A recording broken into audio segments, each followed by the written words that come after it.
wrestling fans, happy holidays. Welcome to SICW All-Star Wrestling.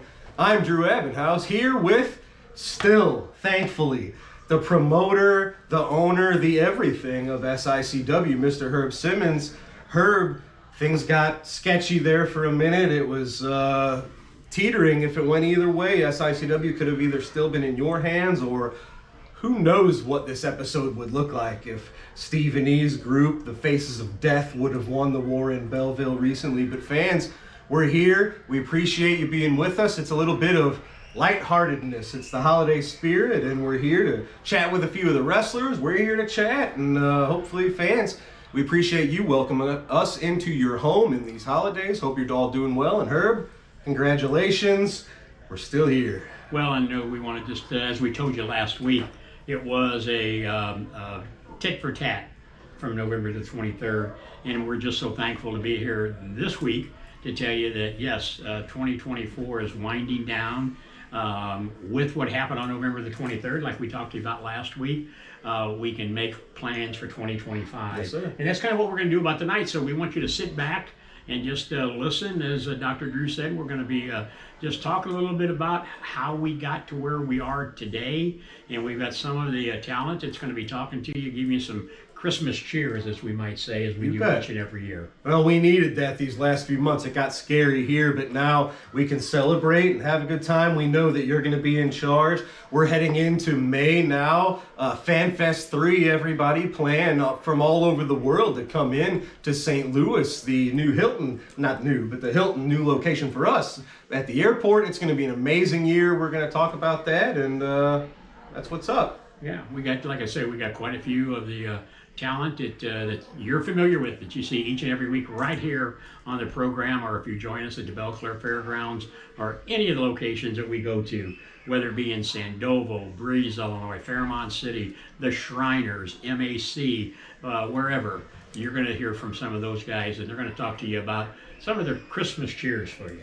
You bet. We went to all those places this year. We're going to do it again in 2025. Fans, you have to be on the SICW train. Everybody says you should be tired, you should be moving towards retirement and calling it a day. We're adding more awesome things and awesome places to our schedule every day. It seems like FanFest 3 gets bigger and better every day. So enough chit chat. We probably need to take a break, Mr. Brian Whitaker. We're going to come back and we're going to talk about a whole lot of things with a lot of people. Thanks, folks. SICW presents FanFest 3, St. Louis, May 16th and 17th. Hilton, St. Louis Airport, the Keena Cola, Missy Hyatt, Gangrel, Teddy Long and Mac Davis, Tito Santana, and Bill Apter. More to come. SICW FanFest 3. For more info, SICW.org.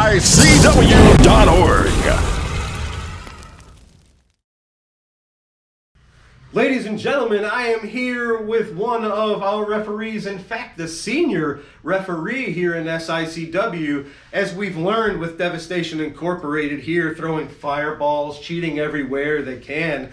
Law and order is very important, and here's a man who takes it very seriously. I call him our senior referee, a man who's been doing this for a long time. Nick Ridenauer, message to our fans in this holiday season. I want to wish everybody a Merry Christmas and a prosperous New Year. So Merry Christmas, everybody. Absolutely. Nick Ridenauer. Hey, wrestling fans, we are back. Herb, we've got a lot to talk about. We rambled a little bit there about what we've done. Let's talk about what we're going to be doing in the near future, specifically Friday night, not Saturday. It's Friday, January the 10th, correct? At the Belle Claire Fairgrounds, Belleville, Illinois. And it's going to be a big card. We've got a few new faces showing up. We've got a few old faces showing back up again. We've got a huge main event we can talk about. Herb, you've been able to take a few deep breaths with some fresh air now that you've won your last poker hand, we'll call it, against Devastation Incorporated. What's on your mind as we get into our first show here on a Friday in Belleville? What's on your mind? What do the fans need to know? And what's the status of SICW? We've pushed the past behind us. It's a new bright day. What's on your mind? What do you want to accomplish this January, and what do you want to accomplish in 2025? Well, the big news is as you just mentioned, a Friday night. And if you look right here behind us, Wrestling at the Chase, at the big shows on Kiel Auditorium, we're Friday nights. And so we're going to do a Friday night again. A year ago, we did a Friday night because of scheduling conflicts at the Belle Claire Fairgrounds. This year, due to the construction that's going on there, we had to do a Friday night, and it's going to be Friday night, February the 10th. And as you said, we've already got a super main event already signed. The SICW Classic Champion, the man they call Kowalski, 450 pounds of just meanness.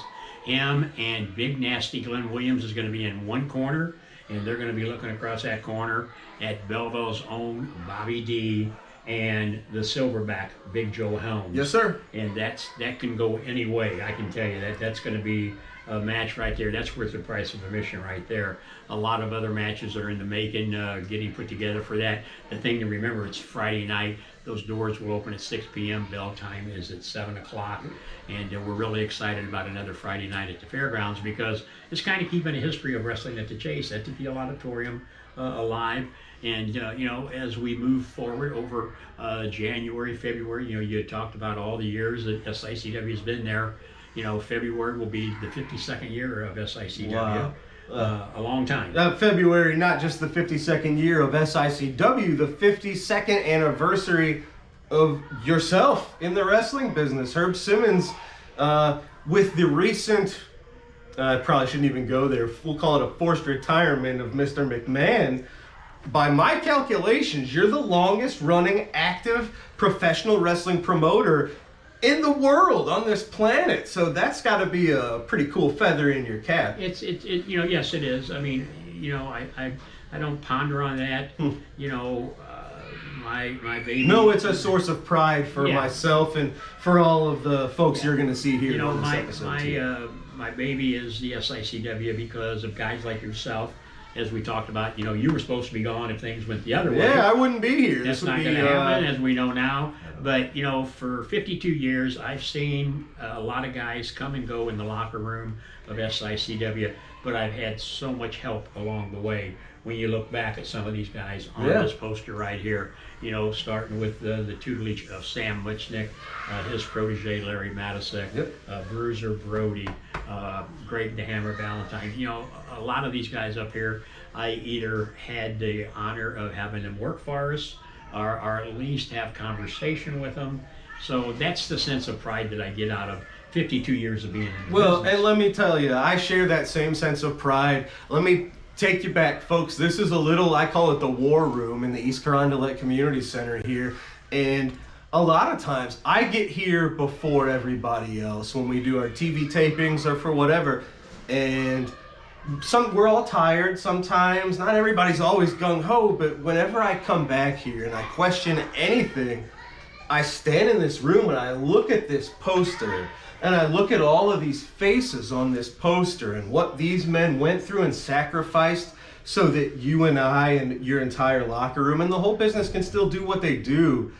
And it's a reminder. Maybe I'm crazy. I hear voices. I hear these people talk to me when I need to hear things from them, as I'm sure you do, especially with our friend Larry. Well, Larry's giving us both advice still to this day. Well, and I still say this all the time if I'm talking to B. Brian Blair from the Cauliflower Alley Club, or Jerry Briscoe from the Thez Tragus Museum Hall of Fame. We are just building on that foundation that men like themselves and these men on this poster have built. And I think the locker room to this day is building a pretty solid continuation of that foundation. So that is where the sense of pride comes from. And with what happened in 2024 is allowing us to move into 2025. Everybody says, not everybody, but some people say, Herb, you're crazy for doing FanFest 3. You are. FanFest 2. They're right. About put you under. But again, it was fun. It's fun to hear the fans tell their stories. It's fun to hear the fans on social media talk about, well, why don't you bring this one, or why don't you bring this one? That was my favorite growing up with. As we've talked about, all you got to do is mention a name, and it triggers those memories. You bet. And that's what's happened. Wrestling turns all of us, no matter what age we are, it turns us all back into little kids again. Yes. And there's an innocence and a purity in a way in pro wrestling. And good, more often than not, overcomes evil. And that's something that we all need in Well, this and world, you right? look at the FanFest, which is going to be, by the way, May 16th and 17th of 2025 at the Hilton at the airport. Some of the names we've already announced: Nikita Koloff. Yes, sir. You know, Greg the Hammer Valentine's coming in with us. Missy Hyatt. Yep. You know, and there's going to be more names that's being made. Just the other day, we announced Bugsy McGraw. Yeah. You know, names like that people. We put trigger those Gangrel memories. out there. Gangrel. Yeah, so it's going to be. I think it's going to be something that the Midwest can be proud of. I know the St. Louis region definitely will be. We've already got several states being represented. Our good friends from Canada are coming in, from Tennessee, from Texas. I'm getting people that's purchasing tickets. By the way, you can go to SICW.org to get your hotel room booked and purchase your tickets. Do it now. Yeah, do it now, because it's going to be here before you know it. May 16th and 17th, Mr. Bill Apter will be there that Friday night. He'll be kind of hosting the live chat of the question and answer with the legends that will come in town on that Friday. We'll be a part of that. So basically, come in and have a good time. We've got about 12 or 14 vendors already signed on, whether they're selling their action figures or their pictures or their shirts or whatever it may be. So if somebody's interested in having a table set up at the FanFest, they can reach out to us and we'll hook them up. You bet. Let's talk about Friday a little more. Friday the 10th. Your main event we've talked about. Your two top singles champions here in SICW, Central States champ, Big Nasty Glenn Williams. Somehow or another, he still has it on his shoulder. And your heavyweight champion, your classic wrestling champion, at the Dogtown Underground, represented by Kowalski, the Monster, which I think is fascinating. They are going against the team of Bobby D and Joe Helms. And what I want to talk about, with Kowalski on the top of the mountain, Big Texan was the champion for over 500 days. Now, with Kowalski as champion, it reshapes the whole landscape. There's a lot of people you could talk about as contenders for Kowalski. Joe Helms has shown that he may have what it takes to beat Kowalski. Bobby D and Kowalski have had several fantastic matches. Kowalski, you put somebody like Brandon Beretta against Kowalski. That's a formidable challenger. Curtis Wilde has shared a long history with Kowalski, and I'm sure I'm leaving out. Big Texan has a lot of rematches, I'm sure, to go. So, my Lord, Kowalski as champion really opens a lot of doors up for what we can see in title matches here at the top of the card moving into 2025. And as a wrestling nerd and historian, it's fresh and it's exciting, and it's somebody who has fought for, gosh, I think 15, 20 years, talking about Kowalski. Now he's confident, he's got a sense of self-justification, and he's got Lucky Pete Larson pulling strings too. So what an interesting change-up at the top of these cards here, with Kowalski on top and all of these challengers right there. So, I don't want to look too far ahead, but who's the champion after Kowalski's the champ? Does he have a 500-day run in him like Texan did? Are we going to see a new champ sooner than later? Who could it be? SICW in 2025, I think I know where things are going for the first time in a long time. I have no idea where things are going. We didn't even know we were still going to be here. Well, I think that's the interesting part of SICW. There are things out there that nobody knows what's going to happen, because the talent is so rich and deep in that locker room. Yeah. Like you said, all it takes is a 3 count or a submission, and you can have that new champion. Yeah. You can have the new Central States champion. So I think 2025, you just got to strap in and buckle up for the ride. Yeah, it's going to get interesting. To make one more, Danny Dollar, who bested Kowalski in the Body Slam Challenge once upon a time several years ago, is returning in January in Belleville. So there's one more challenger for Kowalski. So well, and that's I'm fascinated by the whole thing. We're getting calls from workers from around the country wanting to come to SICW, which is, I think, again, tells us what type of organization we run here. Yeah. But you know, when we look back, we talked about the FanFest. We can't forget that FanFest centers around our late great friend Bruiser Brody, Larry Matisek, Tony Costa, the trio. But it was originally farmed for the late great Bruiser Brody. Yes, sir. Barbara Goodish comes in each and every year and helps us with it. And like I said, I just think that that's the way we keep his legacy alive. And speaking of that, I think we've got a Brody match that we can show right now. Absolutely. One of Bruiser Brody's fantastic matches. Everybody knows him for his brawling, thinks he's crazy, throws chairs everywhere. One match where he showed a lot of technical acumen and showed a lot of his wrestling ability was right here in St. Louis against Ric Flair. The whole match went an hour, so we can't show you all of it, but we can show you a lot of really good stuff from it. So let's go back in time and take a look as your good friend, Bruiser Brody, takes on one of the best of all time, the Nature Boy, Ric Flair. Ric Flair wins the second fall as Brody is counted out outside the ring. One fall apiece. One fall apiece. Brody knows what he has to do. He needs to win this fall to become the World Heavyweight Champion. He needs this fall. Flair, he'd like a win. He'd like a pin. But he's settled for staying alive, too, because he still have the gold belt. He takes a few more of those forearms in the head, though. He won't be staying anywhere except in an ambulance on the ride to the hospital. Brody, with his boot underneath the jaw, digging on Ric Flair, the world champion.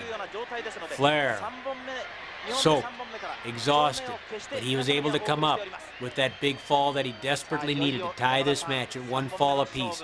Brody again, trying to punish the windpipe of Ric Flair. Flair, gasping, but he's still staying by the ropes. Brody wants to get him out of that corner, but he wants to punish him too. King Kong Brody in that position now where you want to do 20 different things at the same time. You want to slam him, you want to pull him, you want to punch him, you want to kick him, you want to get him in the middle, you want to strangle him over the ropes. The hardest part now is controlling yourself mentally, emotionally. That crowd screaming, wanting more, wanting to see the title change. It's funny. Even when the world champion was a popular figure, in the days of a Luthez, of a Pat O'Connor, of a Dory Funk Jr., there came a time when everybody wants to see that title change. It didn't happen very often back in the 60s, 70s, and 80s. Not like today where it happens every other week. So it meant something. It meant something. Dory Funk Jr. had a 4.5-year reign as the World Heavyweight Champion. Harley Race had a 4-year reign as the World Heavyweight Champion. Jack Briscoe had the title over 2 years. It meant something when the belt changed hands. And St. Louis, over the years, was blessed by seeing many title changes. I guess the last two before that were Kiniski over Thez, and then in 1959, Pat O'Connor over Dick Hutton. Flair pitches Brody to the ropes. Flying tackle. Good bounce there. Here comes Brody again. Flair looking for the sleeper hold, something he never was really known for, but something he knew the rudiments of, the basics of. Anything right now to slow down Brody, to eat up some time. That's what Ric Flair wanted. He squeezes with the sleeper hold. He squeezes with the sleeper hold. If he can get the right leverage and put Brody out, all the better. But this has a twofold purpose for a cagey ring general like Ric Flair. Flair with that sleeper, trying to take away from the clock, trying to take away from what's left of the energy of King Kong Brody. After this match, Brody told me, he told me it was 3 days till he felt like a human being. He says every muscle hurt the next morning. He says, and I know Flair felt the same way. And Lee Warren said, I lost close to 10 pounds sweating in that ring, jumping up and down, belly down, trying to count, trying to stay on top of the action, and trying not to get trampled by these two guys. Brody leaning forward. Look how Flair, look where that shoulder is. Pushing into the head, pushing the chin down. Once again, we talk about the subtle little movements in wrestling, trying to take the ability to breathe away from your opponent. Ric Flair is doing that without a strangle.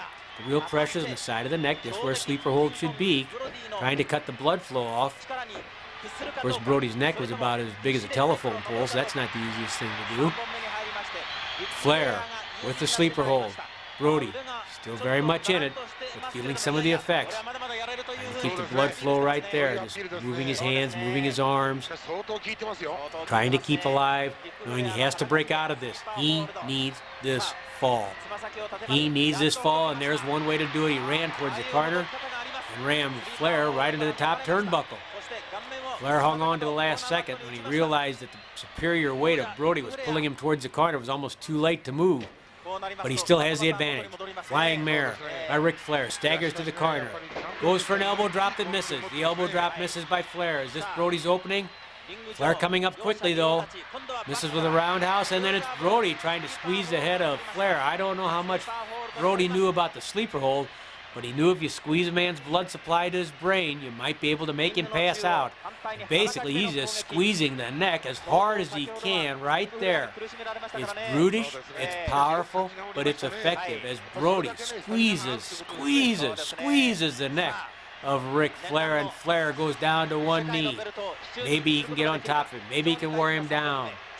You look back at some of the great title matches over history, sometimes they ended on very quick pins on things that people would never have expected. Just very simple things, body press, if they could catch the right leverage and catch the right moment. Now you're looking at a match that's gone 50 minutes, well over 50 minutes they've been in that ring. Let me tell you, nobody's ready to go out dancing right now. Brody on top of him, trying to push the shoulders down, and Ric Flair. Oh, so smart. Saw that rope there, let Brody feel good about it, and then Ric Flair drops his boot on the bottom rope, and Lee Warren has to call for a break. Brody rolls away from Flair. If they respected each other before they were in the ring against each other, how much respect do you think they had for each other after they knocked heads for almost an hour? Ric Flair and King Kong Brody. Flair trying to get his win back. Brody trying to make that brain click, click, click. What can I do? What can I do to break this man? What can I do to knock him off the throne? Again, basic hard wrestling, body slam. One more time, trying to wear Flair down. Lining him up. Oh, going for the leg drop, the guillotine leg drop rather than the big knee drop. That probably says something right there that Brody didn't go for the knee drop. He went for the guillotine leg drop. Flair goes for the figure four. Flair going for the figure four leg lock on King Kong Brody because he realized when Brody didn't go for the knee drop, that meant his knee was hurting. He's vulnerable, and Ric Flair knew it. Flair right to the figure four leg lock. When Brody didn't go for the flying knee drop, Ric Flair, so smart, he realized that King Kong Brody's knee was vulnerable, and here's Flair with the figure four leg lock. Can he get a submission out of King Kong Brody? Can he put enough pain to make Brody lean back? Maybe let his shoulders inadvertently fall on the mat for a 3 count. Flair stretching, straightening, trying to do everything he can to the ligaments, the meniscus, and King Kong Brody's knee, but now Brody trying to roll Flair over. Brody trying to reverse it. King Kong Brody reversing the figure four leg lock. Can he take it over? Yes. And puts the pressure on Ric Flair.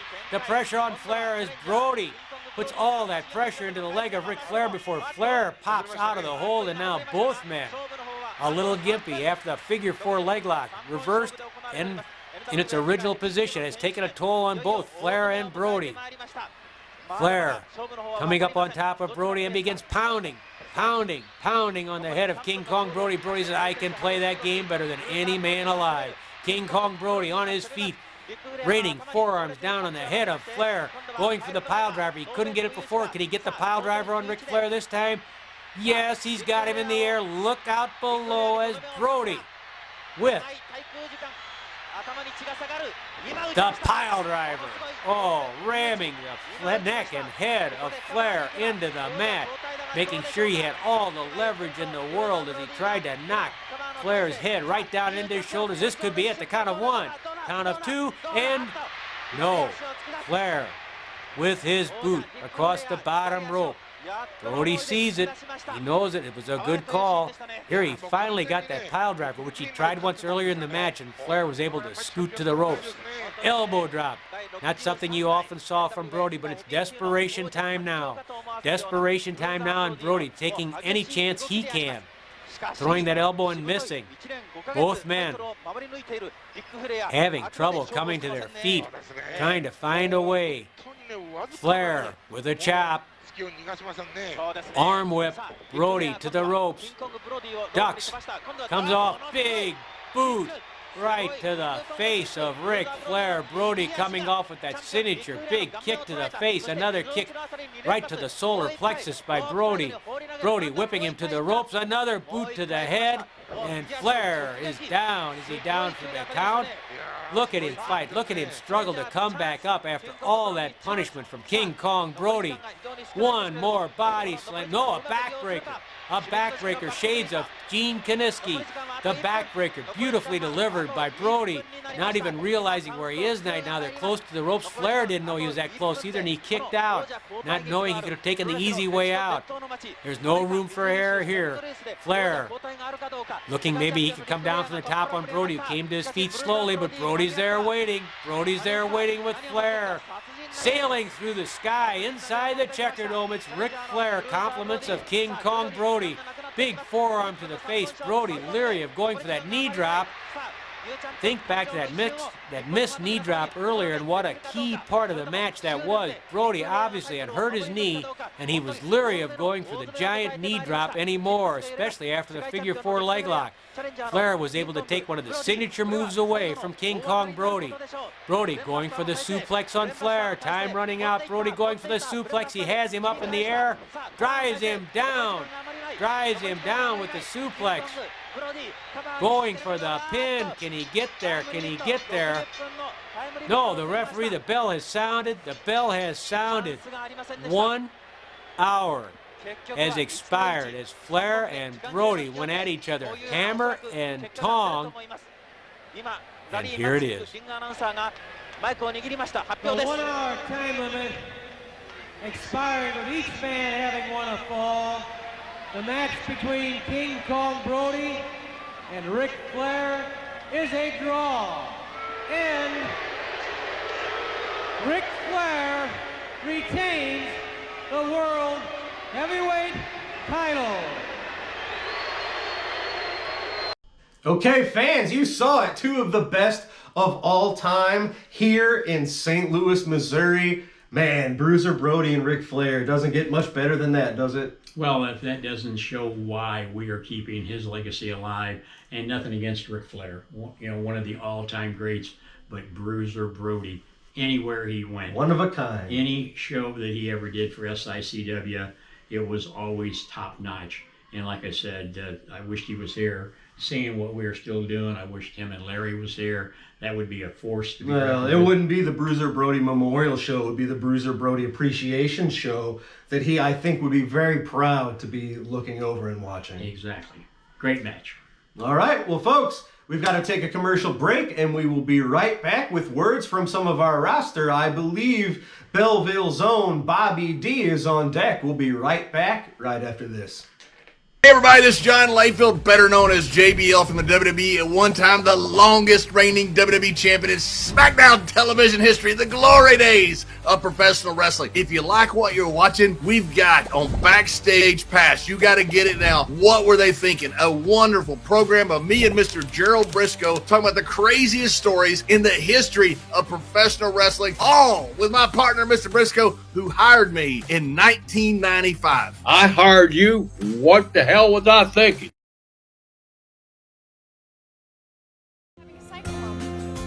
I am, yeah. The only psycho here is me. Who will be coming? Awesome, I can't wait, man. I thoroughly enjoyed watching you guys. It's supposedly coming.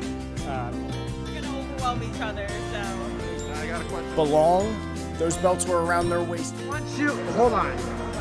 Let me speak. Finally, we've been waiting for you to come. All right, now just announced by Mr. Joel Maximo. What else you got? Lucas wants a new belt. Whoa. I wish I could, what is it, Big? That's not even the real 23 thing.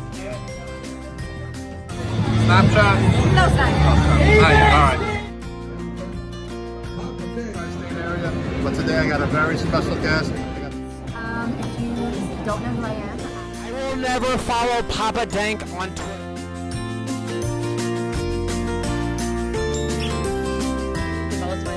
Have been my favorite wrestlers, and it's like the first time.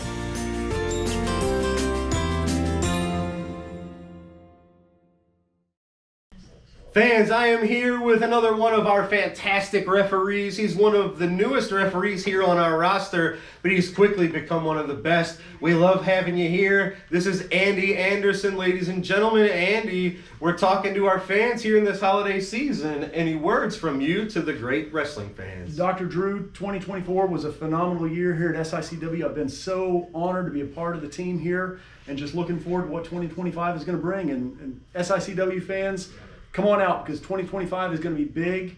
But in the meantime, wish you the happiest of holidays and a happy new year. You heard the man. Happy holidays, happy new year. Thanks, Andy.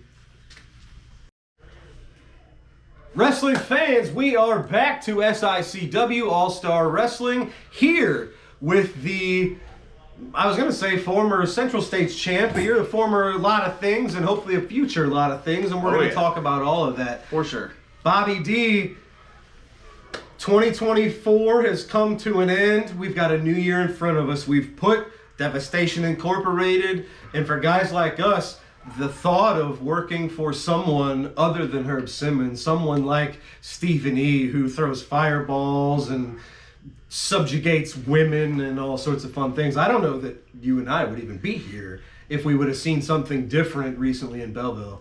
Oh, I'm very confident that I would be out of a job. Yeah. There was part of me that thought if it does go that way, do I just want to quit? But these fans, I kept thinking about them and wanting to perform in front of them and compete in front of them. I would have tried to stay on, but I'm sure Stephen E. would have X'd that real quick. So I am eternally grateful of Ron Powers and Danny Boy and the Night Train, Gary Jackson pulling that victory out and keeping us all employed. Absolutely. Let's talk about what's in our immediate future. Friday night, January the 10th, will be us kicking off 2025 at our home, your home. Yes, sir. The Belle Claire Fairgrounds in Belleville, Illinois. You're in the main event. It's a tag match, yourself and the Silverback, Big Joe Helms, taking on two men who are on top now of the respective mountains. Glenn Williams, the Central States champ, Kowalski, the Classic champ, and you're kind of in a position to go after both of these men. Both of you are. What are your thoughts teaming with the Silverback, going against two men that you're very familiar with Friday the 10th in Belleville? Well, I've wrestled all these guys in the ring. Silverback, he used to be with the Dogtown Underground. We had our little spats back and forth, but he wisened up and left Lucky P. Larson, and you see he's been rising since. So I couldn't ask for a better partner for January 10th. It's going to be a great match. Our two opponents, we also know I've had a lot of history with. Won the Central States title from Kowalski. Glenn Williams took my Central States title. Whether he won it fair and square, I mean, you fans can watch last week's episode and see the 2 out of 3 falls match. He never pinned me. He never submitted me. Does he deserve to be champion? You make the call. Sorry, go ahead. No, I was going to say, but I can't wait to get my hands on both of them on Friday, January 10th. You kind of got screwed in Belleville. I didn't even know. I should have read the fine print a little more closely. You won. You won the 2 out of 3 falls in that match. However, the final fall had to be, as it is in championship matches, decided by pinfall or submission. Your opponents got deliberately disqualified. They lost on purpose. Glenn, you won 2 out of 3 falls, but due to legal stipulations, which Lucky Larson may have pulled strings on, Glenn walked away with the title still. I used to watch Glenn train. No respect for the guy. He would run, he would hide.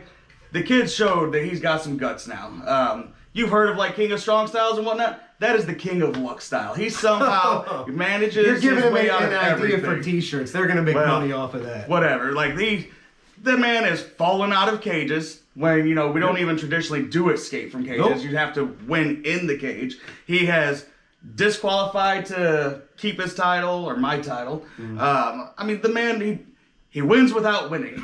He's the King of Luck. You bet. Now, move on to his partner, Kowalski, our now Classic Wrestling champion. This is someone you've defeated. That's someone you've had wars with in your very own home at the Belleville Little Devils arena there.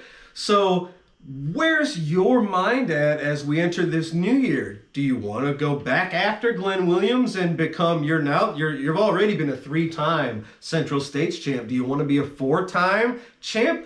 that classic title has evaded you your whole career. You've collected that. You were the 2-time Bruiser Brody Memorial Battle Royal champion. So tag stuff, you and Texan want to go after tag belts. You want to go after Kowalski. Where's your head at? What do you want to accomplish in this new year? Like I said, we've shoveled the Devastation Incorporated out of the way. We can refocus. What's on your mind? What do you want to do?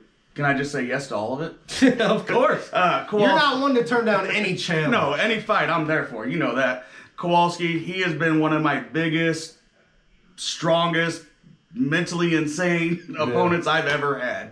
Like, the guy is nuts, and the way he can move for a big guy is just ridiculous. That being said, you know I love a good fight. Of course. So I will take him any day of the week. Herb, you want to set it up?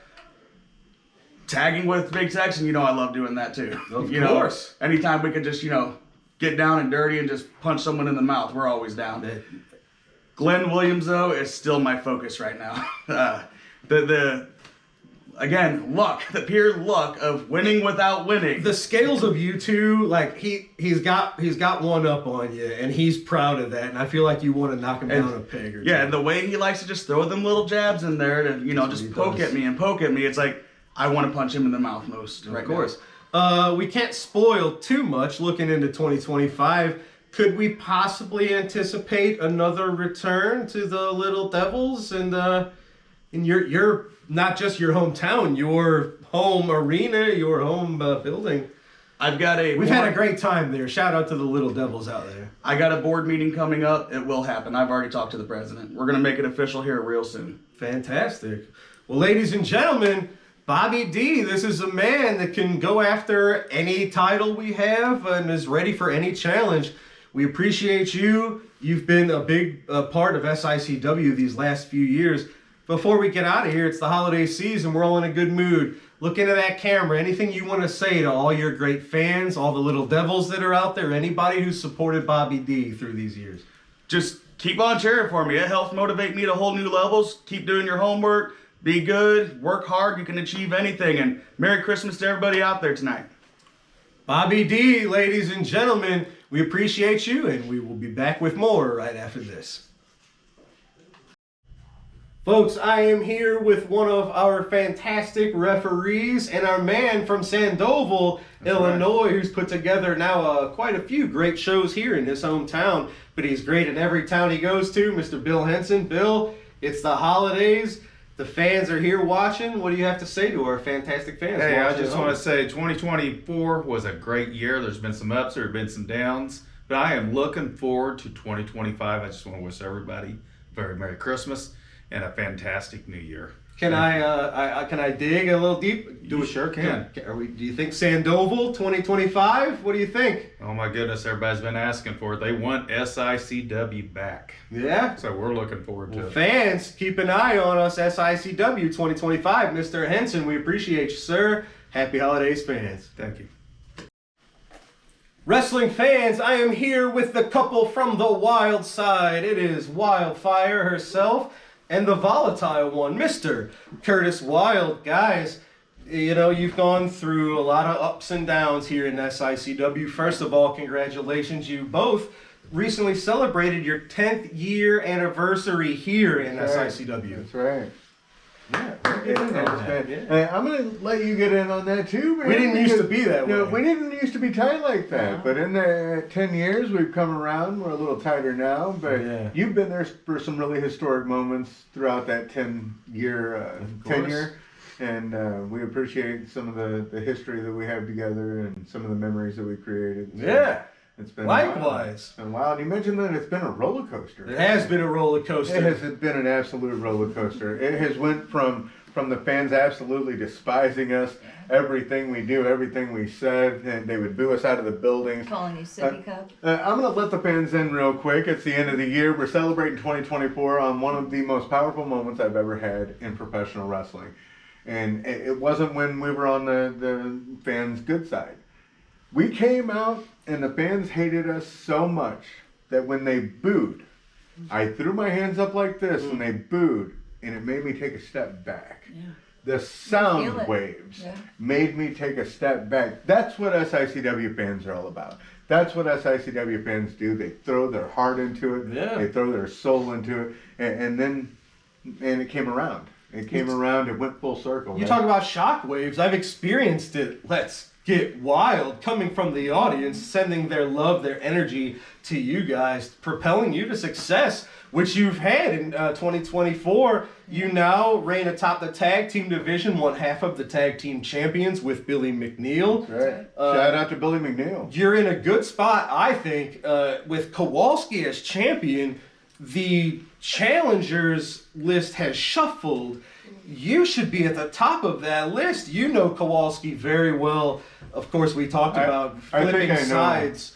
Kowalski better than anybody. Yeah, man wall. Remember that? He was my man wall. He was my personal security system. Yeah. He was by my side, but the fact was he was my lackey at that time. And now he's at the top of the mountain. Now he is in that very unique position to be knocked off of that mountain. He's at the top of the ladder, and he's in that very special spot to be taken off the top of that ladder. And I'm just the guy to do it because I know all his tricks. I've taught him a lot of what he knows. Absolutely. From ringside. He stood there, he watched me do my work my art. And the thing about Kowalski is that he might be big, he might be strong, but he ain't too smart. And that's why he needs people like Lucky P. Larson, who thinks he's too smart for his own game. Yeah, he certainly does. That's a different story. But Kowalski is definitely somebody that every time he steps in the ring with me, he barely gets out alive. He barely gets out. He's lucky, As you know, someone who is someone who's been on that side of the spectrum, he always gets out like a rat escaping the ship when he gets in the ring with Curtis Wilde.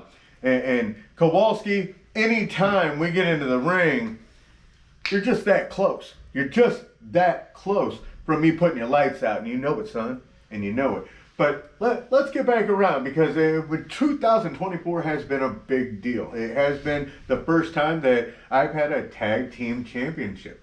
I don't know if you realize that. I didn't know but, that. Yeah, I mean, Ever? Got a long career. I've always been a singles guy. Shout out to Billy McNeil. Yeah, the Irish Luchador, baby. And he's the one who kind of brought me around to some tag team wrestling. Because when me and Billy started teaming, we realized that tag team wrestling was missing some things that we could offer. And that's exactly what we did. And I think every time me and Billy McNeil step into the ring, it's exciting for the fans. It's exciting for us to see what we can do as a tag team. And after being a singles guy for so long, collecting singles gold everywhere I went, to collect some tag team gold with Billy McNeil is an honor. Let me pick your brain a little bit. As of right now, Gary Jackson is the only man who's held every accolade we have. Classic title, Central States title, tag titles, Bruiser Brody, Battle Royal titles. I think you're closer than anybody to being that second man. All you're lacking is the Central States Championship, with now rests on the shoulders of Big Nasty Glenn Williams. I know you guys have mostly avoided each other, but maybe just for myself. He's avoided me. I don't avoid Could you imagine the smack talk between the two of you? What in the world? Yourself, do you want to maintain tag titles? Go after Kowalski? Go after Glenn Williams? What's on your mind 2025? Well, the thing is, I do want to round out that Grand Slam champion thing here at SICW because Gary Jackson is the only person who's ever done it. Yeah. And that's probably one of the biggest accolades that a professional wrestler can get in this business. So in order to get that would be such a huge deal. Tag team titles are, of course, a focus because me and Billy McNeil are tearing it up. We're getting wild and we're having a great time. And you've got a great list of potential challengers in the next year. The professionals are out there. The LA Hustlers are out there. And Glenn Williams and Trent Daniels. Back to Glenn Williams and Trent Daniels because they've been chomping at the bit for our tag titles. So why don't I flip the script and maybe go after Little Nasty Glenn Williams and show him exactly why I am the Lion of the Lou. I'm the Wolf of West County. I'm the Spark of Forest Park, the SICW People's Champion. And anytime I want to put your lights out, Glenn, I'll do it. We got to wrap this up, guys. Wildfire, you first. Fans are watching. What would you like to say in this holiday season to your great fans? Happy holidays, Happy New Year. Thank you all so much. If it weren't for you, we wouldn't be able to do what we do. And we do what we do because of you. 25 years in this business, 10 years here at SICW, and there can be no more special year than 2025 because we are about to get into it like no other. We are about to have a year like we've never had. 2024, we had some great times, but out with the old, in with the new 2025. Let's get wild. I was going to say, it sounds like a great year to get wild. That's right. Fans, Wildfire, Volatile Curtis Wild, Merry Christmas to y'all. Thanks, guys. To all a good night. All right, fans, I am here in this holiday season with a man who's experienced some highs and some lows in 2024. He was our champion, our fearless leader for over 500 days until somehow or another, Lucky P. Larson leading Kowalski. It was their lucky night. They got the job done once. We'll see if they can get it done again in the future. You were the top of our mountain for over a year. Now you find yourself as a challenger once again as we enter this holiday season. Where's your head at? Are you grateful for the time we spent? Are you angry at what recently happened? It's a little bit of both. I am greatly honored to have that whole year almost. Well, it was about a year and a half of being the classic wrestling champion. So very honored, very blessed. The year could have ended in a better note, but when they say you're at the top of a mountain, it's easy to fall off. Yeah. And I held it for 500 days, like you said. So, I mean, that's a great year to me. I just got to climb that mountain back up and try to get a hold of Kowalski or whoever's in my way. Sure. One thing you still have a feather in your cap is you are still the reigning Ionide Shriners champion. We are looking forward to return to the Shriners Temple in March, and I'm sure you'll be defending that title. So shout out to the Shriners, right? Yeah, the Shriners is an awesome organization, and I think we're on version 3 of their championship. They love wrestling just as much as we do. And it's like every year they want to design a new belt for someone at the Shriners to carry, So I'm honored to be their champion, and I can't wait until next year. We're approaching the New Year's. Everybody has New Year's goals and resolutions. Where's your head at as we move into 2025? Do you want to put the classic title back around your shoulder? A lot of people like checking goals off the checklist. You yourself have never held the SICW Tag Team Championship. Oh, let me cut you off. I actually did hold. Though we had the multi-state tag team. No. Me and Gary Jackson were tag Oh, team did I champions. forget? I'm sorry. Forgive me. I apologize for that one. Shame on me. Yeah, matter of fact, we took on Kowalski and Marlon McDarby to win those straps. Absolutely. Yeah, that's my fault, folks. There was a period those tag titles were jumping all over the place. I forgot. So, tag titles, classic title, you were a Bruiser Brody Battle Royal champion. So, Glenn Williams is holding the Central States champ. Gary Jackson is the only Grand Slam title holder here. Is that something in your sights? Like, what do you want to accomplish here in 2025? I mean, yeah, that is truly one of my goals, hands down, is to get the Central States. Now, when you're talking about Grand Slam, no one has held the Shriners belt except for me. Oh, true story. So I guess you are a Grand Slam champion. Yeah, so, getting the Central States title would just be a blessing in disguise. And the great thing about Glenn holding that belt, Glenn, I helped train you. So if anyone knows your downfalls, it's me.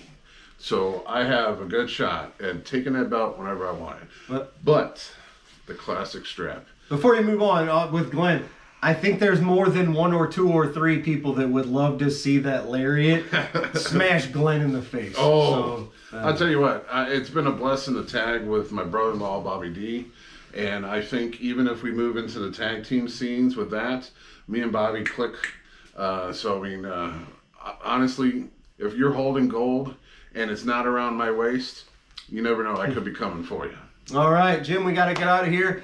Last word, our fans are watching. Holiday message to the SICW fans. Hey, this year has been a blast.